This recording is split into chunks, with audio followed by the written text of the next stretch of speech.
पान टपरीमध्ये गुटखा व वेगवेगळ्या पत्त्यांच्या मिश्रणातून बनवलेला अवैध ओला मावा व सिगारेट विक्री करत असल्याप्रकरणी अटकेत असलेल्या एकास जामीन मंजूर. ॲडव्होकेट रियाज बांदार.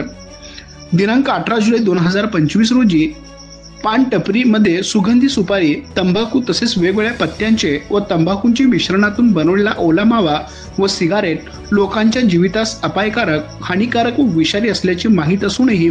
त्यावर कोणतेही लेबल न लावता अथवा त्याच्यावर सुरक्षिततेबाबत कोणताही वैधानिक इशारा लिहिलेला नसताना अवैधरित्या आरोपीच्या कब्जातून मिळून आलेले शिवाजीनगर पोलीस ठाणे इचलकरंजी यांनी संदर्भित आरोपी जमीर ख्वाजा हुसेन शेख याच्या विरुद्ध भारतीय न्याय संहिता 2023 चे कलम 123, 223, 274, 275 सह अन्य सुरक्षा व मानके अधिनियम 2014 चे कलम 27D सह सिगारेट अँड टोबॅको ऍक्ट 2003 चे कलम 20 प्रमाणे गुन्हा दाखल करून त्यास अटक करण्यात आली होती.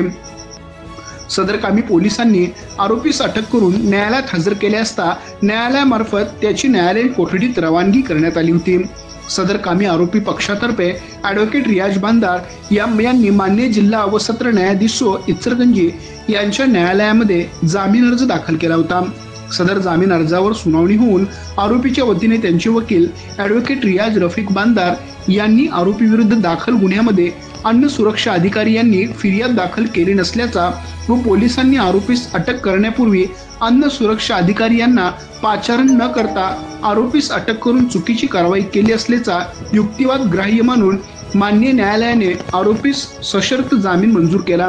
सदरकामी ॲडव्होकेट रियाज बांदार यांना advocate Sachin Korvi, advocate Yasin Pendari, advocate Suhel Bandar व परवेज मुजावर यांनी मदतनीस म्हणून काम पाहिले. आमच्या प्रतिनिधीसह पाहत रहा